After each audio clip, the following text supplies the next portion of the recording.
Seorang pemuda menghentikan motornya dan menyeberang lewat zebra cross. Pemuda bekerja keras ini bernama Bak Taijung. Profesinya adalah pengantar makanan. Seorang pemuda yang baik hati, bahkan mau membuangkan sampah milik pelanggannya.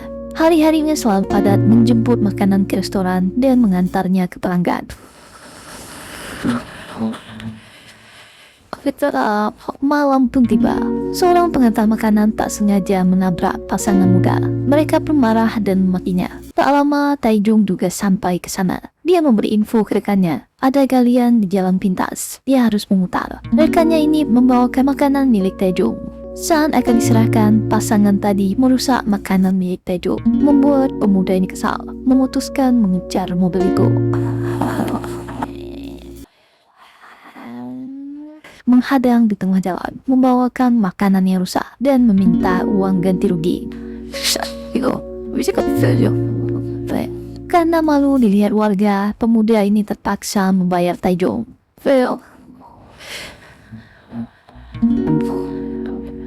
Dan Taijung sampai di depan gedung tempat kursus, berteriak memanggil seorang pemuda. Pria ini adalah adik Taijun, bernama Bak Taijin. Mereka pun makan malam di taman. Taijin sedang giat-giatnya belajar karena ingin ikut tes pegawai negeri sipil. Hubungan keduanya sangat baik. Ibu mereka telah meninggal hampir 5 tahun. Dan Taijung lah yang merawat adiknya. Dan dia juga yang mencari biaya untuk adiknya. Dia hanya ingin adiknya sukses dan Taijin akan pulang. Taijung menasihati adiknya agar dia lebih giat belajar dan kurangi bermain. Taijin berjanji dia akan lulus dan tak akan menyia-nyiakan usaha abangnya. Taijung berkata dia akan mampir ke apartemen adiknya. Taijun ternyata juga berusaha. Dia tak ingin hanya membebani kakaknya. Dia selalu live streaming di YouTube.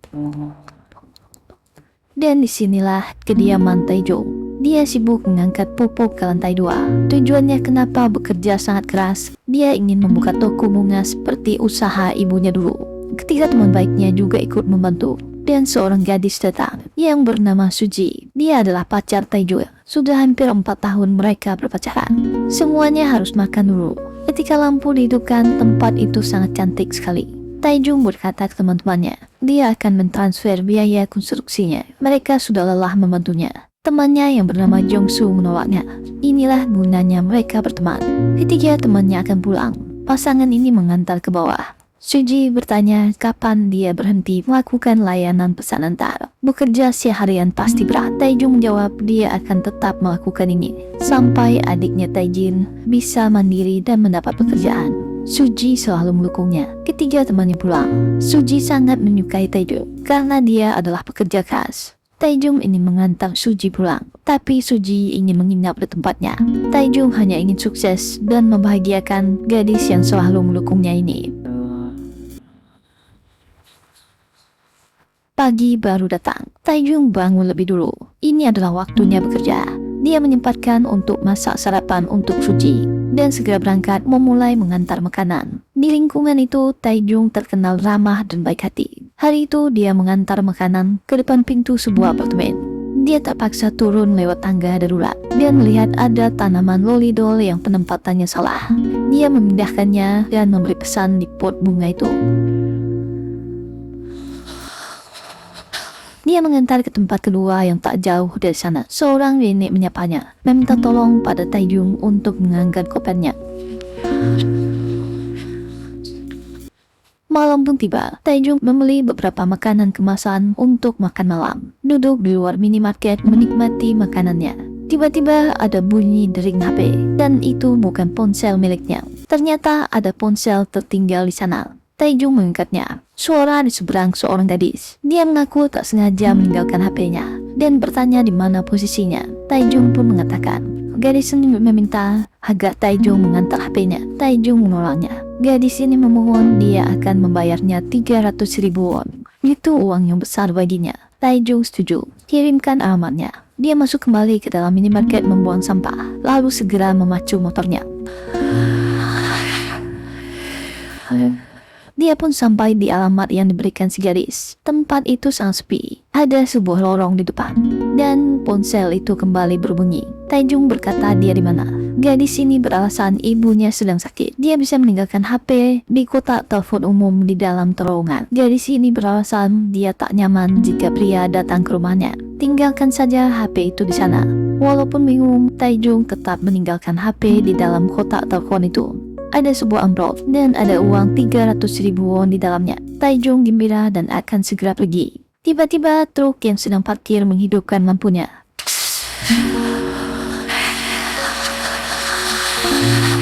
Membuat pemuda ini kaget dan truk itu melaju kencang. Itu membuatnya takut dan dia pun segera meninggalkan tempat itu. Hari itu adalah hari peringatan kematian ibunya. Taijung menyiapkan makanan dan berkata ke foto ibunya. Hari ini hanya dia yang menemaninya makan karena Taijin sibuk belajar. Taijung pun melaporkan keadaan adiknya lalu berdoa. Tak lama Taijin pun datang membawakan bunga. Kakaknya tega tak mengundangnya. Taijin melapor ke ibunya. Kakaknya selalu melejeknya kurang pintar dan dia meminta makanan. Keduanya pun makan dengan bahagia.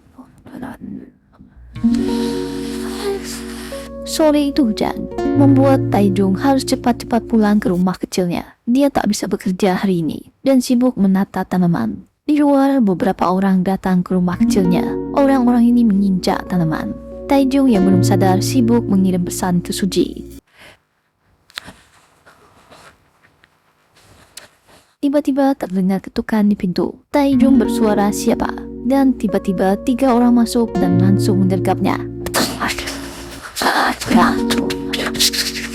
Salah satunya berkata, ini adalah penahanan darurat atas tuduhan perkosaan dan pembunuhan. Mereka adalah anggota polisi dan membacakan hak Taijung sebagai tersangka.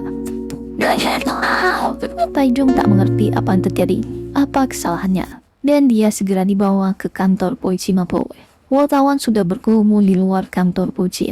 Saat Taijung turun, wartawan menyebutnya. Wartawan menghujaninya dengan pertanyaan, kenapa dia menghabisi wanita itu? Ternyata Taijung menjadi tersangka utama yang menghabisi wanita usia 20 tahun bernama Nayung.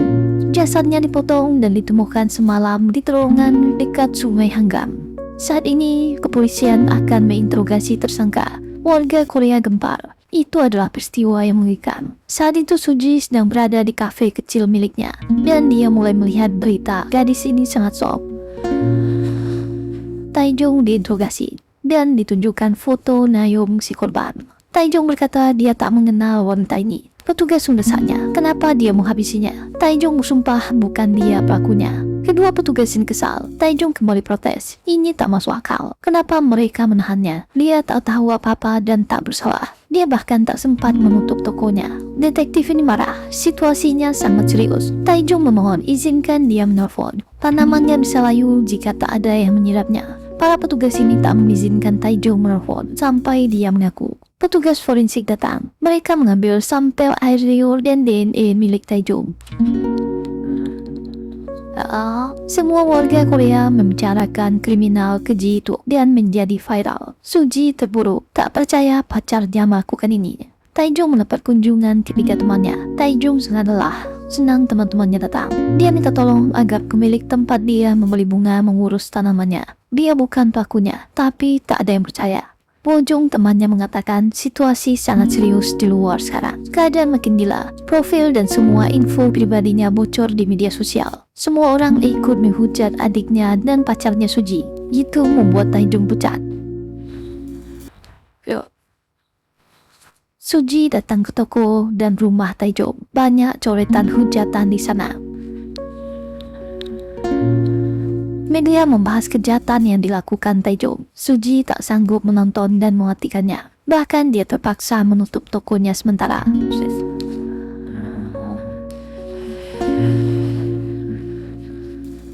Suji dan Taijin menyewa seorang pengacara yang bernama Jang Ho untuk mengurus kasus Taijung. Pengacara ini berjanji akan melakukan yang terbaik. Mereka semua masih percaya pada Taijung dan yakin dia tak bersalah. Mereka menutup toko karena wartawan terus datang. Dan hari itu Suji berniat menemui Taijung.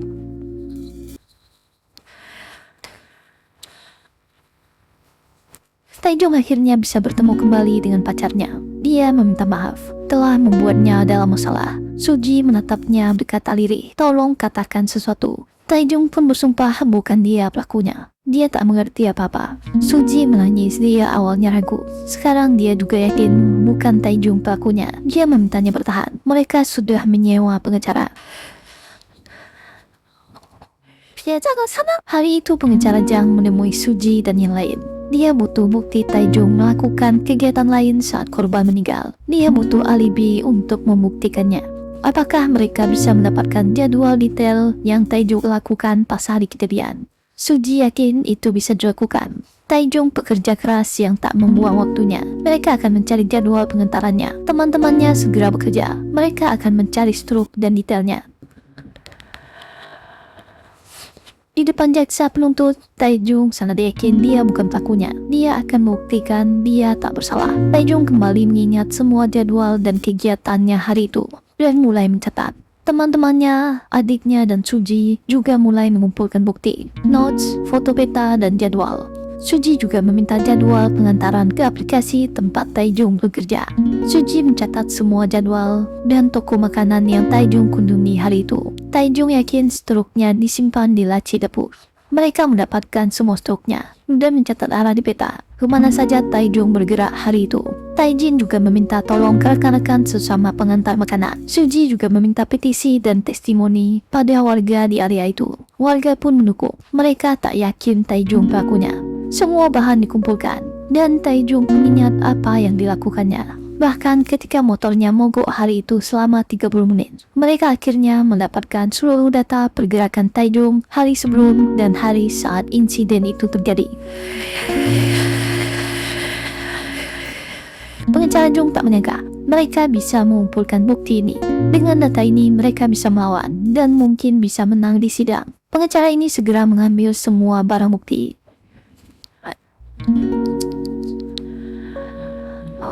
Dan hari sidang dimulai. Ketiga temannya, Suji dan Taejin hadir untuk mendukung.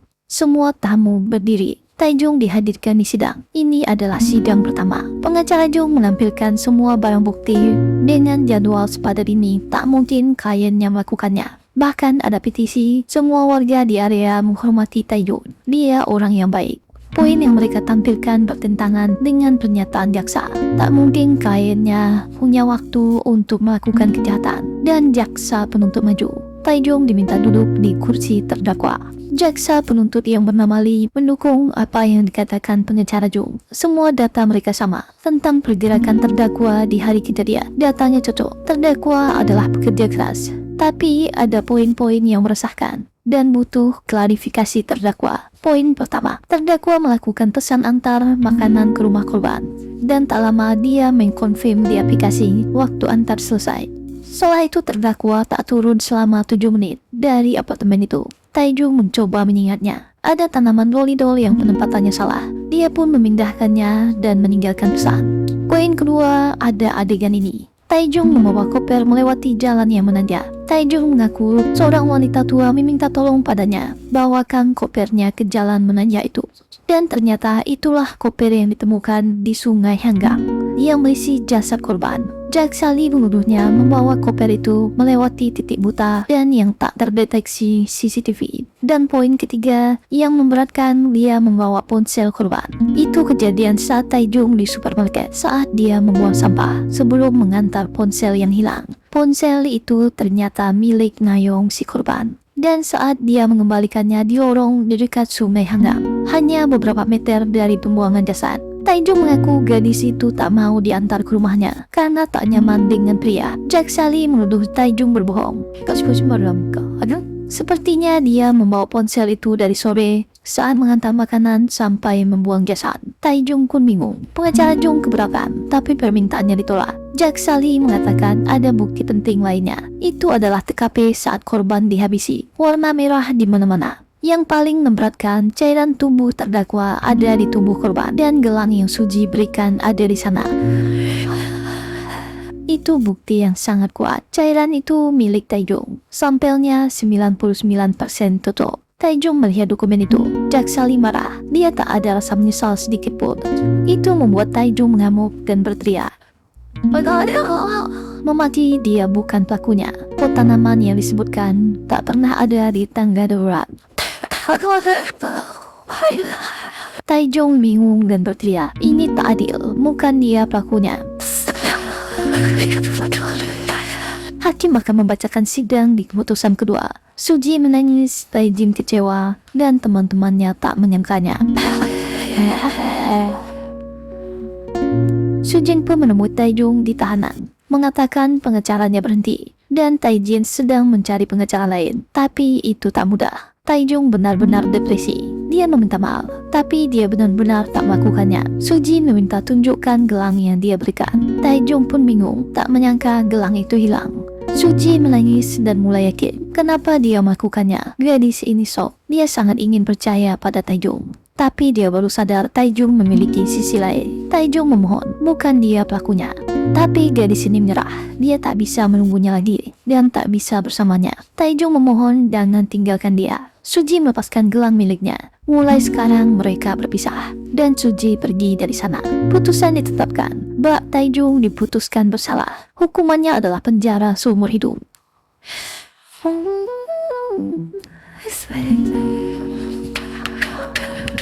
Dan dia resmi dimasukkan ke tahanan ke penjara Guangzhou. Taejong tak menyangka ini terjadi padanya. Bus sampai di penjara. Semua tahanan diminta turun. Taejong memperhatikan keadaan sekitar. Penghuni lama berteriak dan mengintimidasi. Taejong berjalan ketakutan. Ini adalah dunia baru tempat dia melanjutkan hidupnya.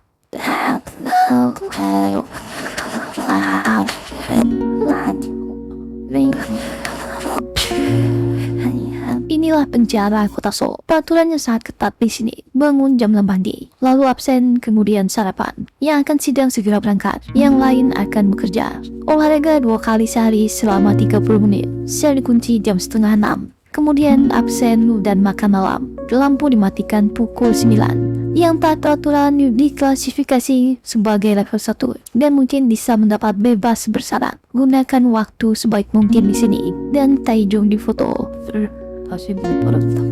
Seorang pengacara bernama Kim Sang-rak menemuinya dan tertarik dengan kasusnya. Tapi menurutnya ada yang aneh. Semuanya jelas dan akurat, seperti sudah diatur dan mengikuti skrip. Taejong berkata dia tak pernah bertemu dengan korban Cha Na-yu di hidupnya, tapi tak ada yang percaya padanya. Dia meminta tolong pada pengacara ini. Dia tak bersalah. Sang-rak mengeluarkan alat perekam. Tolong ingat sesuatu yang mungkin dia lupakan. Detail sekecil apapun akan membantu. Taejong baru ingat sesuatu. Saat di sidang dia linglung dan tak bisa berfikir. Tapi dia yakin bukti gelang di TKP bukan miliknya. Dia tak pernah berada di TKP itu. Dia yakin gelangnya jatuh di kamar kos adiknya waktu dia menumpang tidur di sana. Taejong sangat yakin pengacara ini akan memeriksanya. Ini bisa digunakan sebagai sudut pandang baru. Berikan alamat kos adiknya dan jangan ceritakan pada siapapun juga. Taejong berjanji dan berterima kasih. Taejong akan dibawa kembali ke kamarnya. Tiba-tiba dia dihadang sekelompok tahanan lain. Dia berteriak memanggil petugas, tapi diabaikan. Dan Taejong dibawa ke suatu tempat. Orang ini adalah salah satu pentolan yang berkuasa di penjara, Yo Doksu. Taejong disuruh berlutut. Orang ini bertanya berapa tahun dia dihukum. Taejong ingin kabur dan kembali dihajar. Yoksu mengancamnya, jangan membuatnya marah atau dia akan memotongnya. Bertanya sekali lagi, dan Taejong menjawab hukumannya seumur hidup. Yoksu sudah tahu kasusnya, memperkaos seorang gadis, menghabisinya dan memotongnya. Taejong mengaku dia tak melakukannya. Orang ini tertawa. Dan petugas keamanan akan lewat di sana. Dia terpaksa melepaskan Taejong. Dia dikembalikan ke selnya. Hari itu dia mendapat rekan baru di kamar tahanannya. Pria ini bernama Yodon. Dia mentertawakan Taejong. Orang ini adalah anak buah Detsu. Dia sudah diincar oleh ketuanya dan akan mengalami hari yang buruk. Dia merundung Taejong dan memakinya. Mulai sekarang jika dia bicara, dia akan menghabisinya. Taejong ingat sesuatu. Untunglah kartu nama pengacara tadi selamat. Deoksu membuat kerajaannya sendiri di penjara. Dia sering memeras para tahanan dan membuat mereka berhutang padanya. Merundung dan menyiksa adalah kegemaran orang ini. Taejong yang melihatnya berusaha menjauh, membawa makanannya.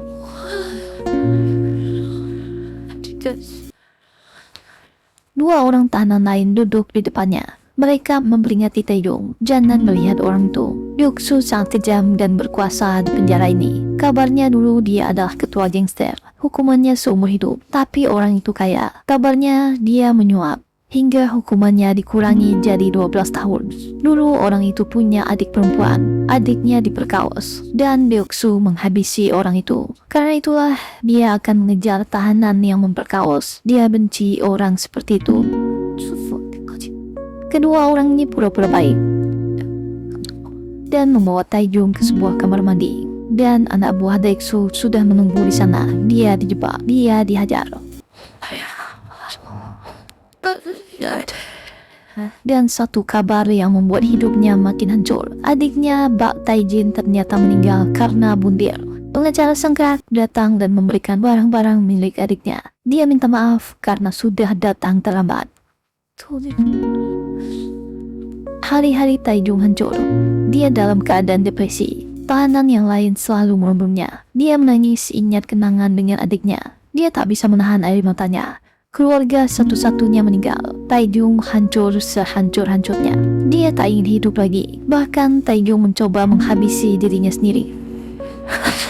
Saat kesadarannya hilang, dia seperti bertemu dengan adiknya. Mereka seperti berada di taman sedang merawat tanaman. Adiknya berkata, kenapa dia menghabisi dirinya sendiri? Kenapa mengikutinya? Dia harus tetap hidup. Dan Taejong sadar, ternyata upaya bundirnya gagal. Dokter ini mengatakan ini sudah ketiga kalinya Taejong berusaha menghabisi dirinya sendiri. Ketiga temannya datang berkunjung, tapi Taejong menolak untuk bertemu dengan siapapun juga. Salah satunya marah. Mereka sudah kesini setiap bulan selama setahun. Taejong selalu menolak mereka, dan ketiganya terpaksa pergi. Di gereja penjara, Pak Tua Yongse ternyata ikut membantu di sana. Dia melihat Taejong datang ke gereja, diantar petugas. Setelah sesi selesai, para tahanan mendapatkan kue. Yongsik melihat Taejong tetap diam di kursinya. Dia mendekatinya dan memberikan kue.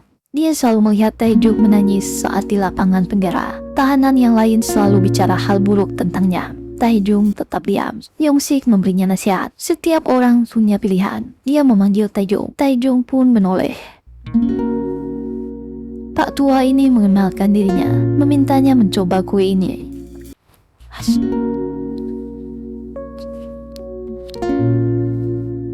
Pak tua ini bercerita padanya, dia sudah 15 tahun di sini. Semua orang butuh waktu untuk terbiasa, sedangkan waktu tetap berlalu di keluar. Tempat ini sangat sempit dan mereka dikurung jeruji besi. Dia harus mencoba beradaptasi. Dia harus sadar tempat ini adalah penjara. Kehidupan sangat keras. Yongsik paham penderitaannya. Tapi yang harus Taejong coba, dia harus tetap hidup dan bertahan. Itu membuat Taejong menangis keras. Dia sadar apa yang hilang darinya.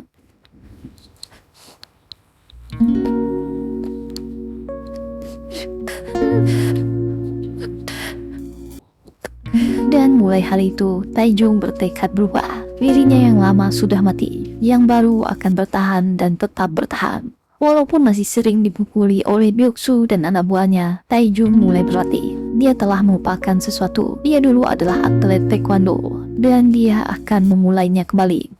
Taejong melupakan masa lalu dan mulai beradaptasi. Dia juga mulai menanam tanaman di lahan kosong penjara.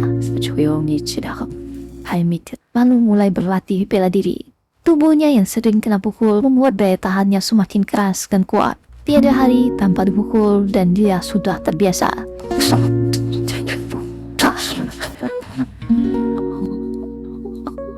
Biji yang ditanamnya di lahan kosong mulai tumbuh, dan tentu saja latihannya tak sia-sia.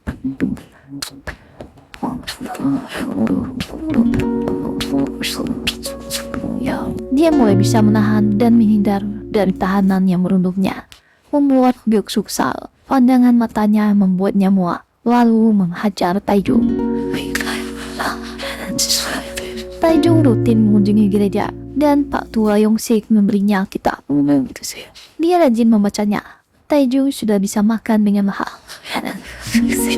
Dia mendapatkan kualifikasi 1 karena bertingkah laku baik. Tentu saja Taijung sangat rutin latihan, menajamkan kembali kemampuan bela dirinya. Dan tak terasa 5 tahun sudah berlalu. Di sebuah rumah yang sangat mewah, seorang pria berjalan menuju ruangan pribadinya. Dia menerima telepon dari seseorang, mengatakan semuanya bisa diatur. Lalu dia masuk ke sebuah ruangan khusus dan menghidupkan layar. Luar biasanya, dia bisa mengontrol CCTV setiap sudut kota Seoul, dimanapun dan kapanpun.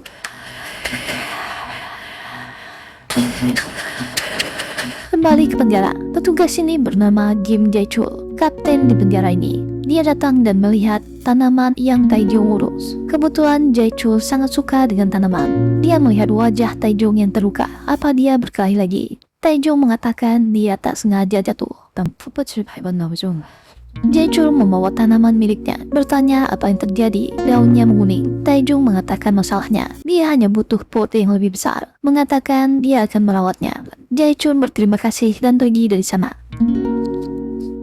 Tak lama Pak Tua Yongsik datang. Dia membawakan kue untuk Taijung. Pendeta datang dan membawa kue yang banyak. Tak terasa Taijung sudah 5 tahun di sini. Dia merasa Taijung sudah jauh lebih baik. Dia sudah berubah. Pak Tua ini memberikan sesuatu padanya. Gelang ini selalu dia pakai.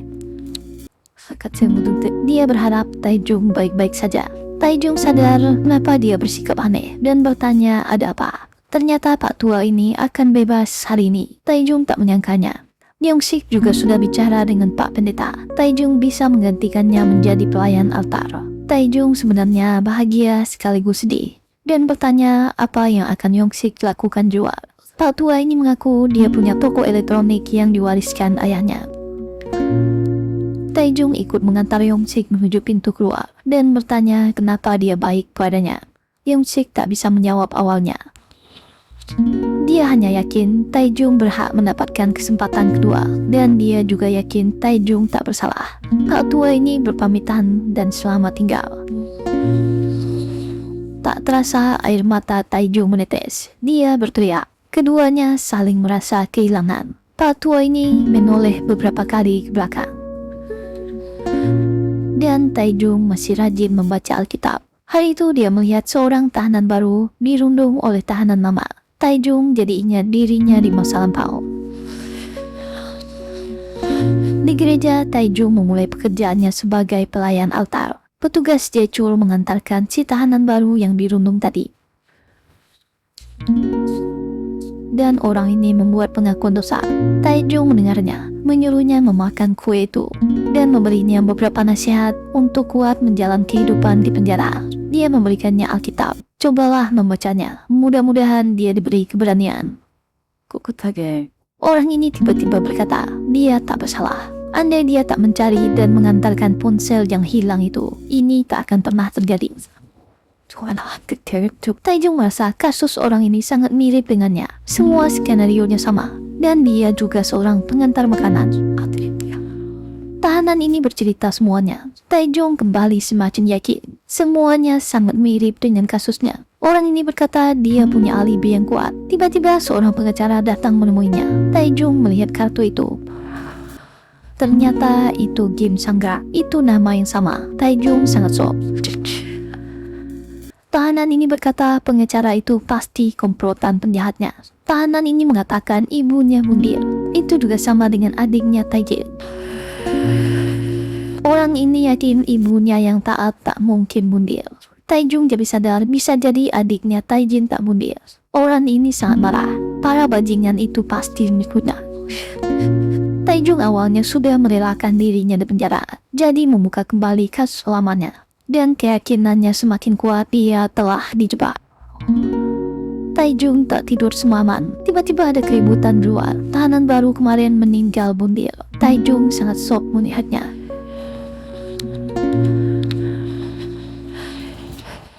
Dia makin yakin kasusnya adalah jebakan. Taijong masih punya kartu nama pengacara Sanggra. Dia memancing orang untuk datang, mengatakan dia punya bukti baru. Sanggra menyiapkan rekamannya, meminta buktinya. Taijong bercerita, salah satu tahanan meninggal bunuh. Namanya Tayu. Dia adalah tahanan yang pernah dibantunya. Orang ini pura-pura sedih. Taijong berkata dia akan memberikan bukti bagaimana cara Sanggra membantunya. Dan Taijong berkata, apa dia seperti orang yang dijebak atau tahanan yang sangat jahat? Orang ini mulai tersenyum dan membuka topengnya. Taijong bertanya, apa dia yang menghabisi ibu Tayu? Apa dia juga yang menghabisi adiknya Taijin? Orang ini tersenyum dan berkata, kalau dia dijebak, dia mau apa? Mungkin dia yang menghabisi adiknya, dan itu tak mengubah apa-apa. Adiknya mati karena dia. Kenapa dia menyalahkan orang lain? Dan dia mengaku dialah pelakunya. Taijong bersumpah dia akan mencari cara untuk mencabut nyawanya. Orang ini tertawa sombong. Bagaimana dia melakukannya? Sanggra memberi saran, tulis surat wasiatnya dan mentertawakan ketololan Taijong. Taijong dibawa pergi. Saat di luar, Sanggra menelpon seseorang. Rencana kacau. Ada tahanan yang membongkar rencana mereka.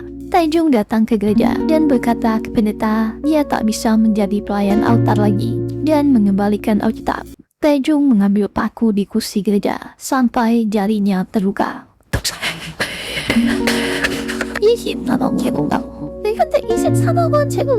Sebuah pelelangan patung pahatan karya seniman Arveli sedang berlangsung. Seorang pria nomor 39 sangat menginginkannya. Dia rela mengeluarkan banyak uang. Tapi ada seorang pria lain yang juga menawar di lantai atas. Secara online, mereka berdua perang harga hingga pria nomor 39 kewalahan. Sementara orang di lantai atas sangat santai. Mereka mencapai harga yang tinggi.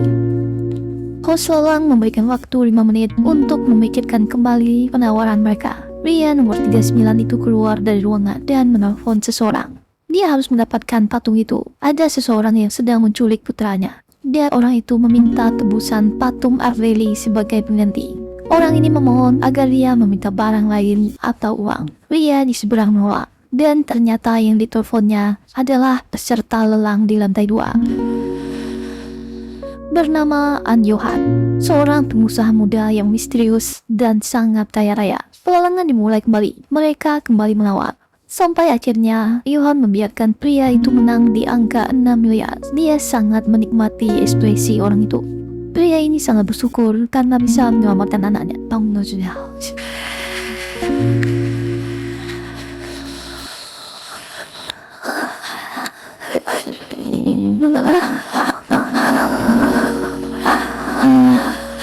Dan Johan kembali ke rumahnya, memacu mobil sportnya. Di sana sudah ada karya seni Arveli yang pria nomor 39 menangkan. Dia masuk ke dalam rumahnya. Banyak karya seni dan patung di mana-mana, bagaikan sebuah museum. Johan pun menghubungi pria di lelang itu. Anaknya akan dikembalikan. Dan pria yang menggantikan kasus anaknya di penjara sudah mati. Kejahatan putranya sudah dihapus. Dia bisa pergi jalan-jalan ke luar negeri dengannya.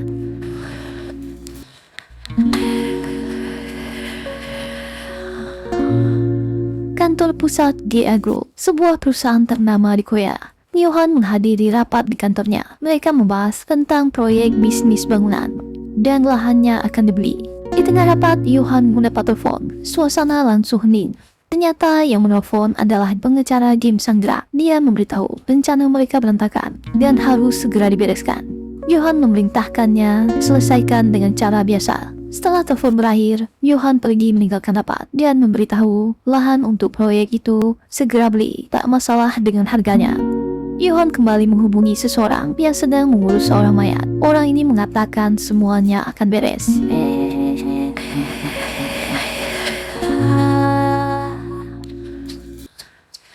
Sementara itu di penjara, Taijong berjalan jorong. Kelompok Daeksu kembali mengganggunya dan menghadangnya. Mereka butuh samsa untuk dihajar. Taijong menolak. Itu membuat geng Daeksu tertawa dan salah satunya maju. Taijong menyerangnya.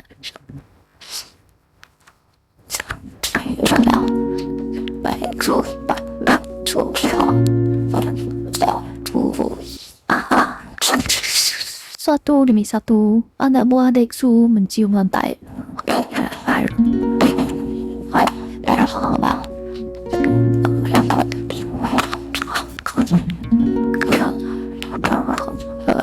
Orang ini mulai sedikit takut dan kesal. Taejong meminta Doksu untuk berhenti, jangan macam-macam dengannya.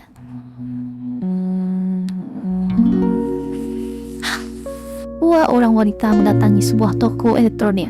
Gadis ini bernama Na Eun-bi masuk ke dalam toko. Pemiliknya ternyata adalah Pak Yong-sik. Yong-sik melihat kedatangan gadis ini. Gadis ini segera memeriksa toko itu dan mengambil uang yang Pak tua Yong-sik sembunyikan.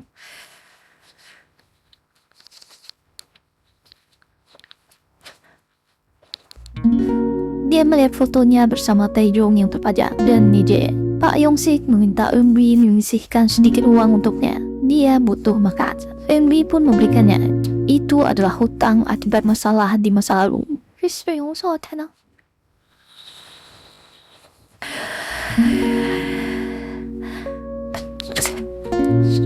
Pak No kembali menyembunyikan uang itu dan dia kaget saat pendeta meletakkannya. Dia memberitahu Pak No ada yang terjadi pada Taejong.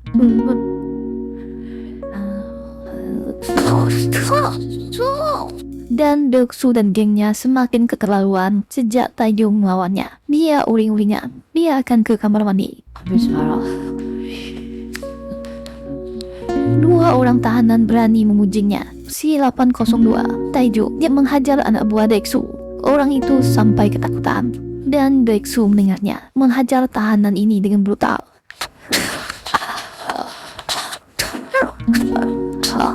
Itu membuat sipir penjara turun tangan.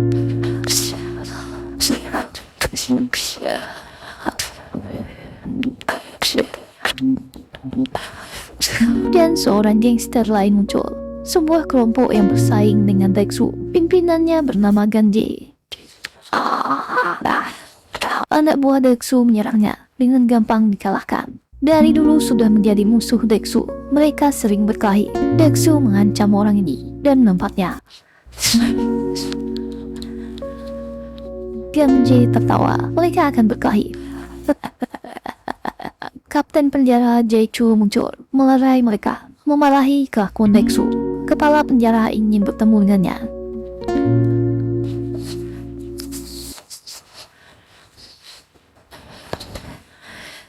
Doksu pergi ke sebuah ruangan seperti gudang dan ada ring tinju di sana.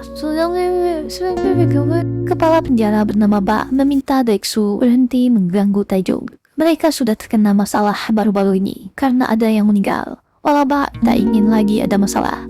Dan dia memberitahu akan ada dua tahanan yang akan masuk ke lapas ini. Keduanya terlibat kejahatan keuangan. Mereka kaya.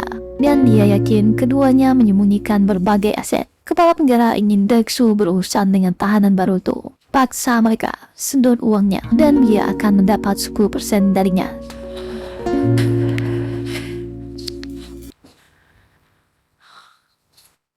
Taejong dikunjungi oleh Pak No di penjara. Dia khawatir dengan keadaan Taejong dan juga membawakan suplemen untuknya. Minumlah dengan teratur. Bisnis toko elektroniknya berjalan lancar.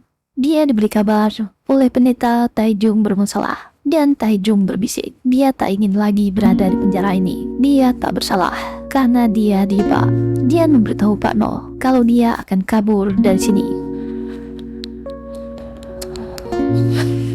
Dan Doksu mengumpulkan anak buahnya. Salah satunya protes kenapa mereka belum membalas Taejong. Doksu beralasan kepala sipir memintanya menahan diri. Dan dia memanggil salah satu anak buahnya yang bernama Jeong untuk mengurus Taejong. Malam harinya, Taejong mulai menyusun rencana kaburnya.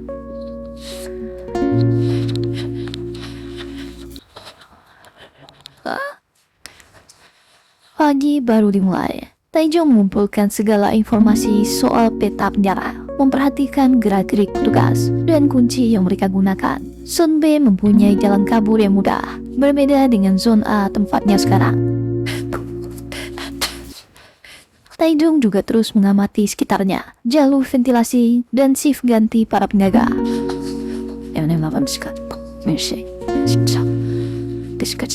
Malamnya Taejong kembali menyusun rencana. Dan ada yang mengetuk pintu selnya. Seorang pria dipindahkan ke sana. Orang bernama Jeong adalah anak buah Doksu. Taejong melihatnya. Jeong berkata dia ingin tidur. Besok saja ngobrolnya. Tahanan ini merasa Taejong sudah tidur. Dia berdiri dan akan menghabisinya.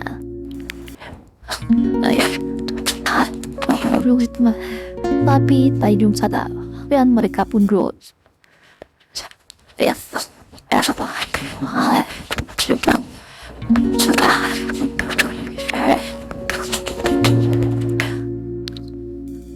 Esok harinya saat absen pagi, Deksu terus memperhatikan sel Taejong. Dan ternyata yang keluar malah Taejong. Tak lama Jiyoung keluar, tapi dia malah hormat pada Taejong. Deksu sangat kesal. 장애 무대 하나 있다. Taejong malah menghampiri Deksu bergabung dengannya makan siang. Ini adalah rencana Taejong. Dia sengaja memprovokasi Deksu. Dia mendengar adik perempuannya telah diserang. Jangan-jangan dia yang melakukannya. Apa dia menyukai adiknya? Orang ini tentu marah. Dan menyerang Taejong.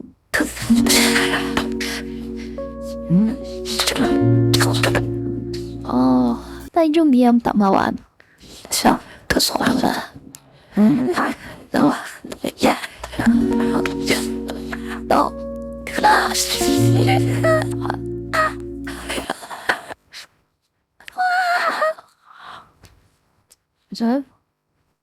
Beberapa petugas datang dan menyentrum Deksu. Deksu pun dibawa ke ruang isolasi selama 20 hari. Taejong pun bisa bebas berkeliaran.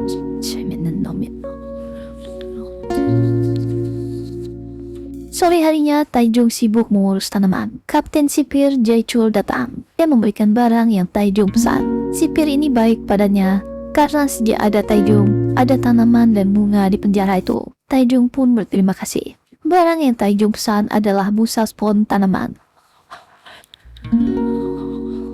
Busa itu disimpan di dalam sebuah pot dan dibawa masuk. Taejong membuat alasan ini punya Kapten Jae-chul. Dia pun lolos. Taejong menyimpannya di gudang pembersih. Saat malam tiba, Taejong masih sibuk menulis rencana kaburnya. Jiyoung tak lagi menyerangnya. Dia hanya diminta Deksu untuk mengawasi Taejong. Dan Jiyoung kagum padanya. Mereka jadi berteman. Esok harinya, Taejong mencari cara agar bisa punya kunci area B. Taejong menyerang salah satu tahanan di area B yang bertugas untuk bersih-bersih. Sipir mengumpulkan orang untuk bersih-bersih, dan salah satunya tak datang, meminta siapa yang bisa menggantikannya. Taejong mengangkat tangan dan diberikan kunci sel blok B. Setelah kunci diterima, Taejong buru-buru mengambil gabus yang dia simpan di gudang dan mencetak kunci zon B. Cetakan kunci itu Taejong simpan di kebunnya.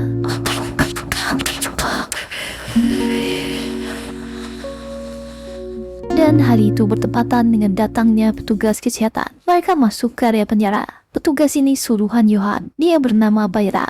Ini adalah rencana mereka mengeliminasi Taejong yang sudah tahu dia dijebak.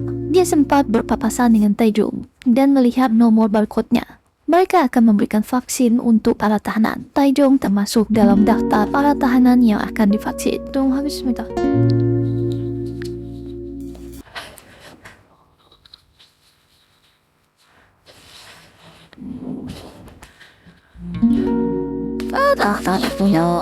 Sipir pun memberitahu para tahanan yang sedang bekerja. Hari ini akan ada vaksinasi. Segera makan siang dan langsung ke ruang vaksin. Sebelum mereka pergi, semuanya dicek karena tak boleh membawa apapun dari gudang.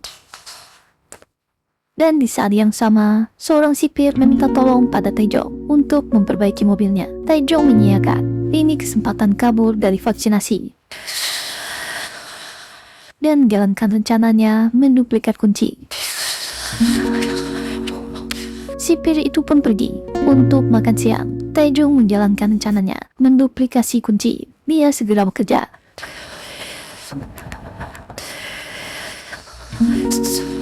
Setengah jam kemudian, sipir ini membawakan makanan dan akan kembali ke workshop mesin.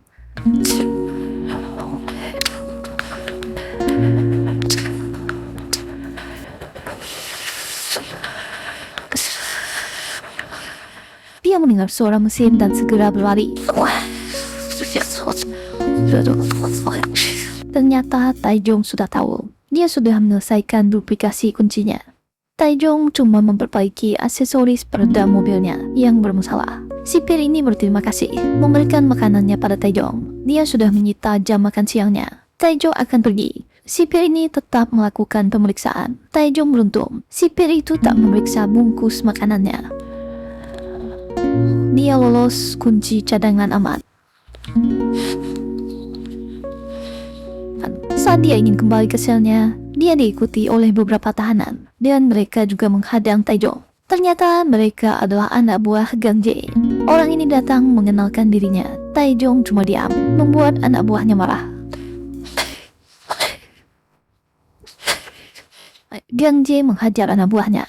Dia ingin merekrut Taejong dan dia akan membantunya menghabisi Daeksu. Gang Jae memintanya memutuskan dengan bijak. Mereka pun pergi. Taejong kembali ke selnya. Ternyata Taejong sudah memberitahu Pak No. Dia akan kabur melalui pintu depan. Pak No mengatakan semua halangan dan beberapa pintu di penjara. Saat sampai di sel, ternyata seorang sipir sudah menunggunya. Taejong harus bergabung dalam pertandingan, dan dia sudah mengutus orang lain untuk menggantikan Taejong di vaksin, dan mengatakan Taejong harus menang. Dia bertaruh banyak uang. Di ruang kesehatan, tahanan yang menggantikan Taejong datang, dan Baira segera mengganti vaksinnya. Melihat wajahnya, orang ini sadar yang datang bukanlah Taejong yang asli. Dia sempat melihat Taejong dan nomor tahanannya. Dan Taejong dibawa ke sasana tinju untuk mengikuti pertandingan. Gang Jae juga di sana. Gang Jae lah yang mengutus sipir itu untuk membawa Taejong. Taejong kesal, waktu semakin menipis. Dia masuk ke ring dan menyerang lawannya.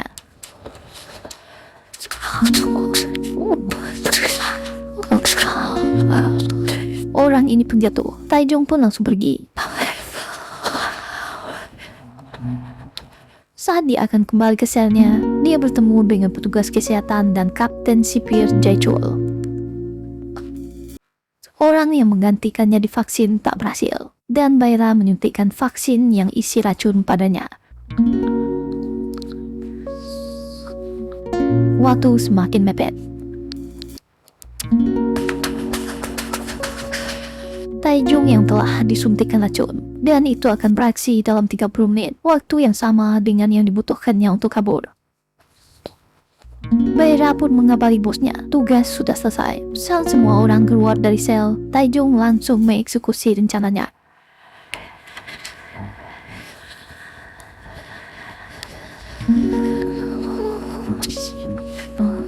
Dan lampu mati dan CCTV juga ikut rusak. Dia lalu pergi ke ruangan kebersihan, mengambil troli pembersih. Dia segera berjalan di lorong. Dia melewati beberapa pintu, berjalan dengan cepat.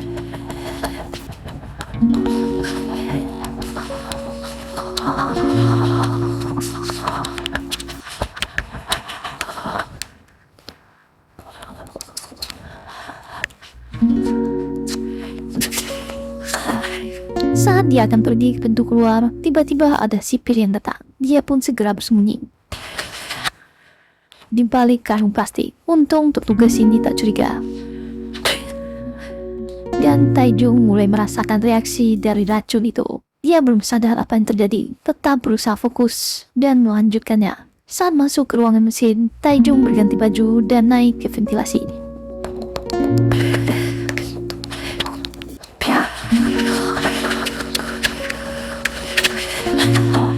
Dia hampir ketahuan karena meninggalkan troli pembersih di luar ruangan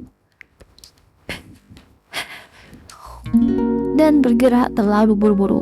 Kapten Sipir Game mengira itu suara tikus dan menggunakan sapu untuk mengusirnya. Taejong mulai berjalan pelan dan melihat keadaan di bawah.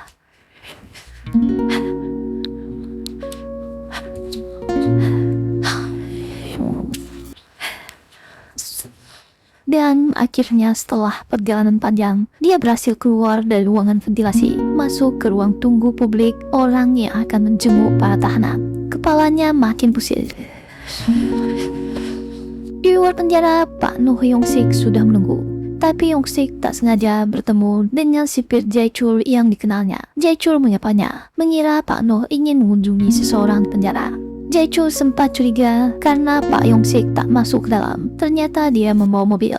Tiba-tiba Jae-chul mendapat telepon dari sipir Kim. Dia dimarahi karena tahanan tak bekerja dengan baik dan kenapa banyak tikus di ventilasi. Pak Noh memutuskan untuk pergi dan mengucapkan selamat tinggal. Sipir Kim sempat merasa aneh. Taejung tinggal menunggu waktu yang tepat untuk kabur. Dia tahu truk makanan akan berangkat pukul 4. 여기 처음인가 보네.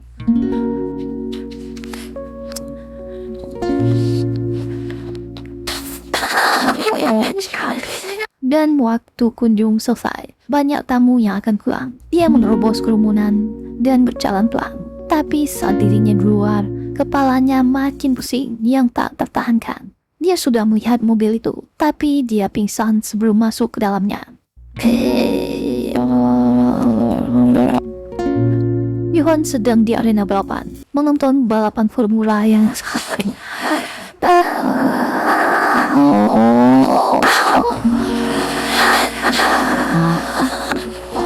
Setelah balapan selesai, dia memanggil pemimpinku. Dia ingin balapan lebih seru dan buat mereka menang terus. Tapi dia tak suka dengan jawaban orang ini. Dia pun segera memutuskan kontrak secara sepihak dan menghentikan dana sponsor. Orang ini langsung pucat. Yohan kembali ke rumahnya dan dia menyusun Lego untuk maket bangunan yang sangat besar. Kepala pelayan Noh datang. Dia heran melihat sikap tuan mudanya yang tiba-tiba ceria. Yohan memberitahunya, dia sudah menemukan hal yang paling seru untuk dilakukan.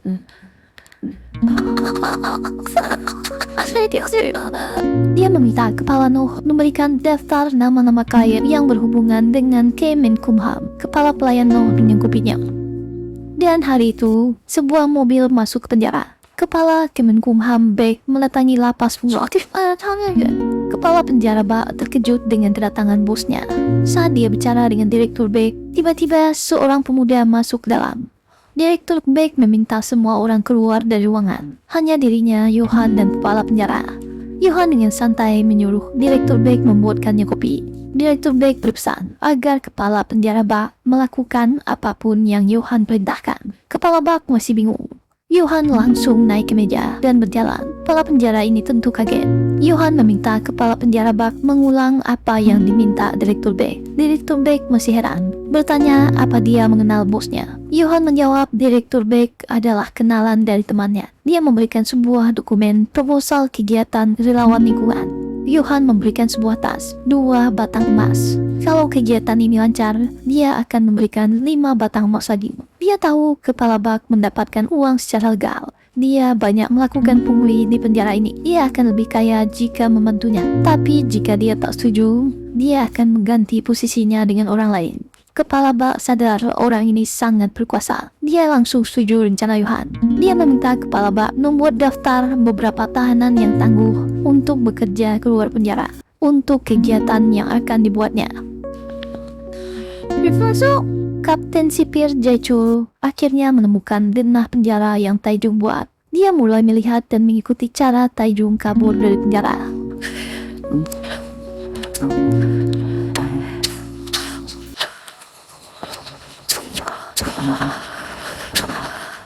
Dan dia takjub dengan rencana dan keberanian Taejung.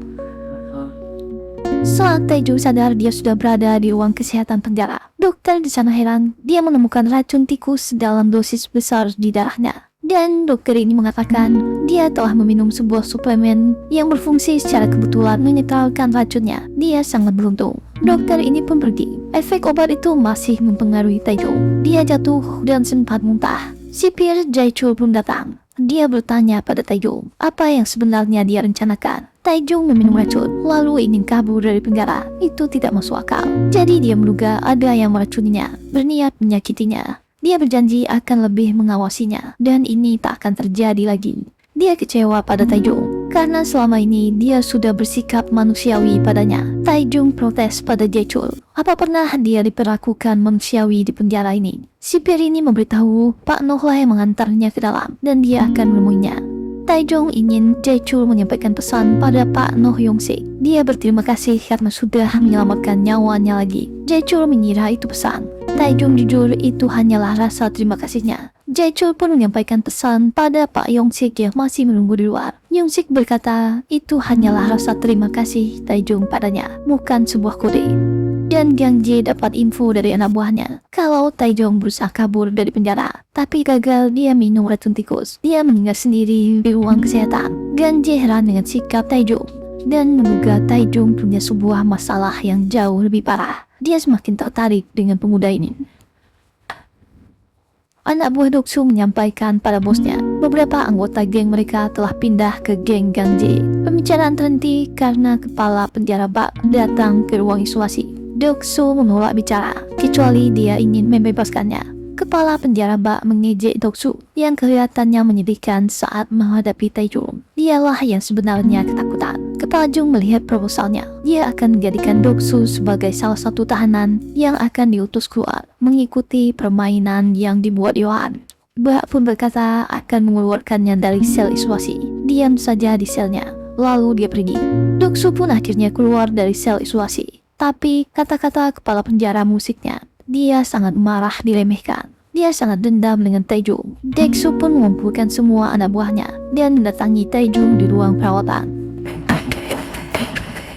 Taejong merasa ada yang tak beres. Tahanan yang dirawat tiba-tiba keluar. Taejong mencoba melihat apa yang terjadi. Ternyata anak buah Doksu sudah berkumpul. Taejong pun bersiap. Doksu dan anak buahnya masuk ke ruang kesehatan, langsung menyerang Taejong yang sedang tidur. Mereka ditipu.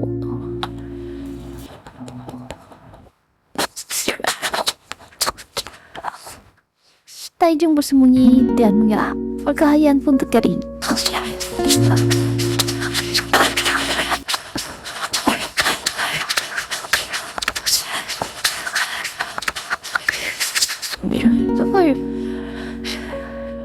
Jae-chul mendatangi dokter yang sedang duduk di luar. Dokter ini sudah mendapat laporan. Dia akan tutup mulut untuk kejadian malam ini. Jae-chul langsung panik dan buru-buru pergi ke ruang kesehatan. Saat Jae-chul tiba, pintu ruang kesehatan dijaga ketat. Mereka tak takut dengan sipir Jae-chul yang sendirian. Taejong bertahan sekuat tenaga. Dia kesulitan karena kondisinya belum pulih. Taejong menyerang dengan berbagai cara.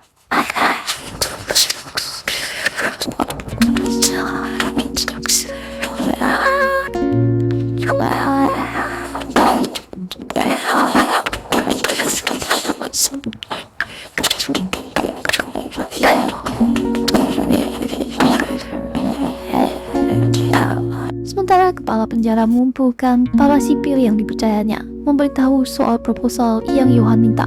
Kepala penjara menuangkan isi tas ke meja. Itu jumlah yang banyak. Mereka bisa memilih ikut atau tidak. Para sipir tergoda dan salah satunya segera mengambil uang. Semuanya pun jadi ikutan. Jae-chul segera ke ruang keamanan, menekan tombol keamanan darurat. Di ruangan kepala bar, sirine terdengar. Petugas sipir di ruangan kepala bar langsung panik. Mereka langsung menuju lokasi kerusuhan. Di dalam ruang kesehatan, Taejong mati-matian bertahan.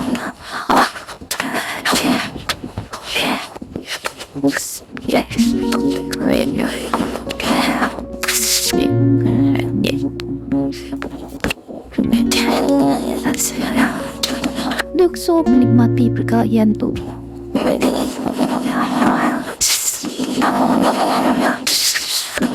Dan akhirnya semua anak buahnya dikalahkan. Barulah orang ini turun tangan. Anak buah Doksu berjaga di depan pintu, memblokir akses masuk. Dan mereka pun kembali.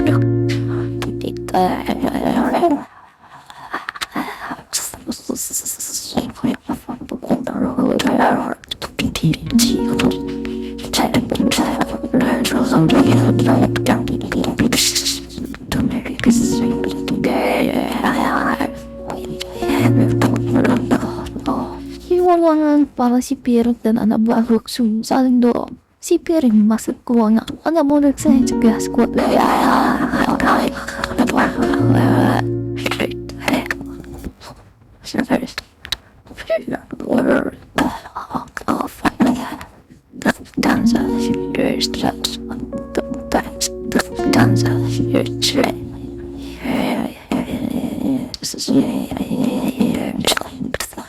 Akhirnya Taejong mengalahkan Doksun dan berkata, sudahi saja ini. Taejong memberi luka parah pada orang ini.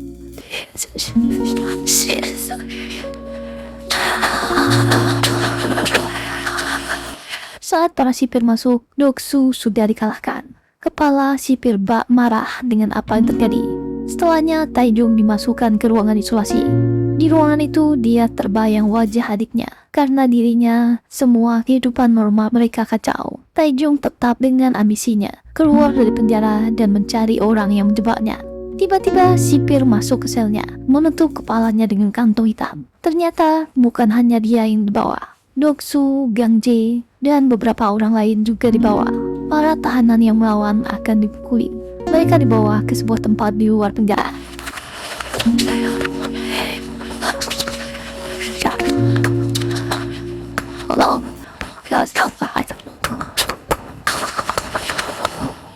Johan mendapat laporan 12 tahanan akan ikut dalam kegiatannya, dan mereka semua adalah tahanan dengan hukuman berat.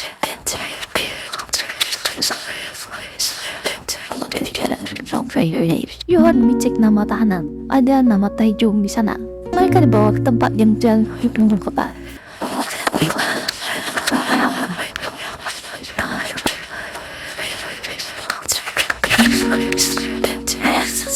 Esok harinya, para tahanan sudah berganti baju dan diberi nomor kode. Mereka sudah berada di sebuah lokasi yang tampak asing. Johan menyambut mereka dan memberitahu permainan yang dibuatnya akan menjadi peluang besar bagi mereka.